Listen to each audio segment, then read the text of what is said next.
Bonjour, nous sommes le samedi 9 mars 2024 et nous allons continuer avec les infos du MWC 2024 qui a eu lieu au fin du mois dernier. C'est le Mobile World Congress et il ne présente pas que des smartphones ou de la télécommunication comme les opérateurs. Là, nous allons parler du HP Pavilion Aero 13 AMD, un nouvel ultra portable de 13 pouces avec une dalle 2,5K, ce qui correspond à peu près au QHD. C'est-à-dire 2560 par 1444, mais comme c'est au 16 dixième, ce sera 1600 lignes.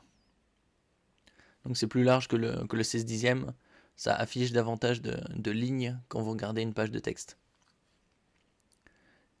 Et comme c'est un ultra portable, il fait 1 kg, et il est boosté au CPU AMD Hawk Point Ryzen 8040HS. La série des 8000 est sortie au début de cette année.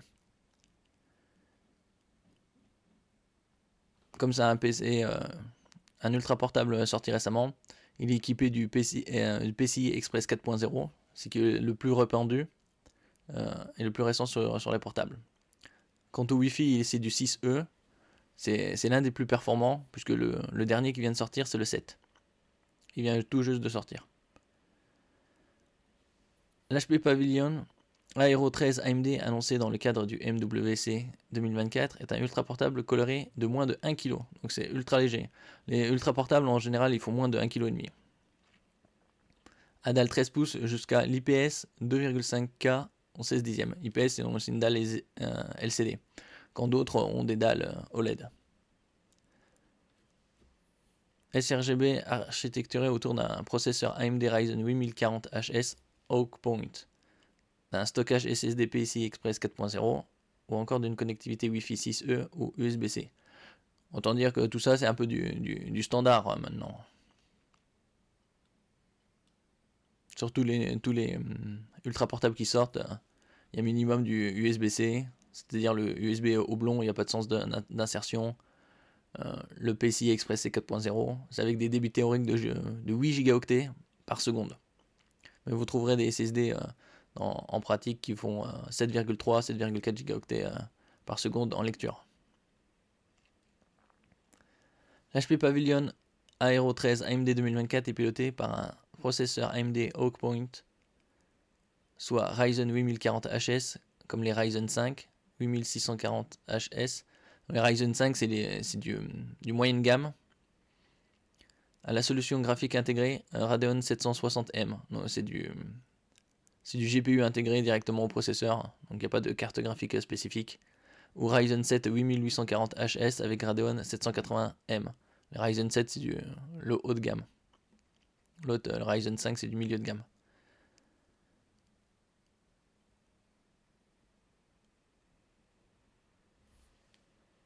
Où il est également équipé de Ryzen 8040U, tels que des Ryzen 5 8640U avec Radeon 760M, ou Ryzen 7 8840U avec Radeon 780M. La différence sera au nombre de cœurs et la cadence en gigahertz. Alors côté RAM, voilà, son cœur se compose par ailleurs d'une mémoire vive soudée basse consommation. De plus en plus de marques proposent des ultra portables ou des portables avec de la mémoire soudée pour économiser sur les coûts. Ouais, et donc le niveau de réparabilité qui baisse par conséquent, puisque l'évolutivité est restreinte. Basse consommation 16 Go LPDDR5X à 6400 MHz, ainsi qu'un stockage SSD PCI Express 4.0 x 4 d'une capacité de 512 ou 1 TB.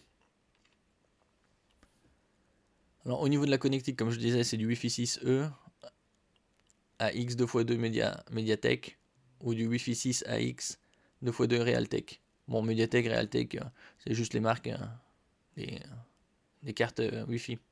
Sinon, le Bluetooth, c'est du 5.3. Le tout dernier, c'est du 5.4.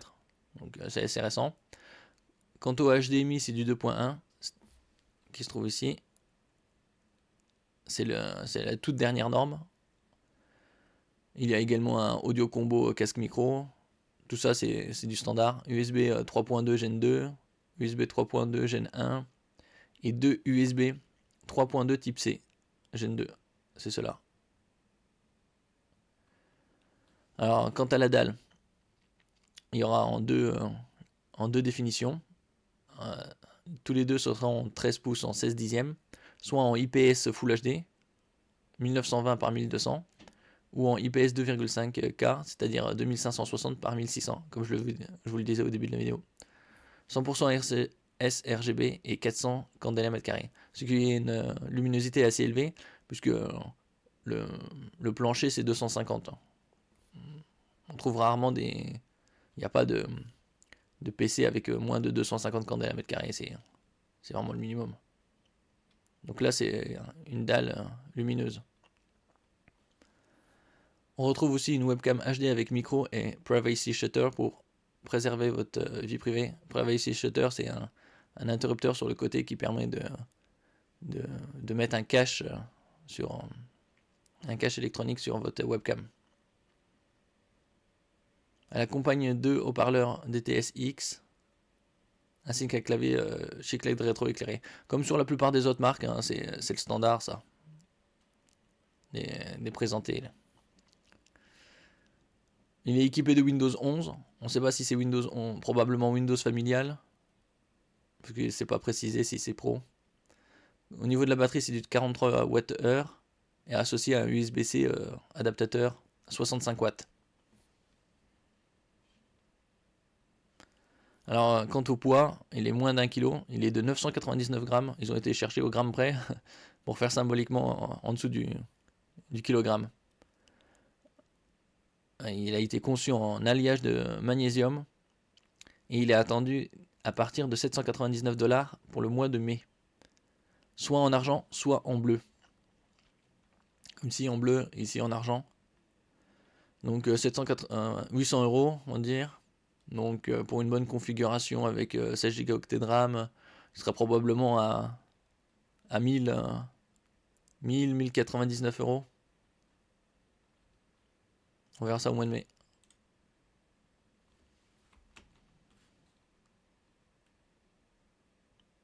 Ici des images pour le voir de plus près.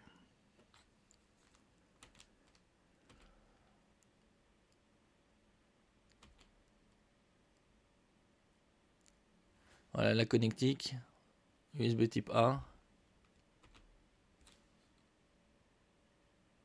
Ça c'est les deux USB-C, HDMI et un autre USB type A. Là en bleu et là en argent.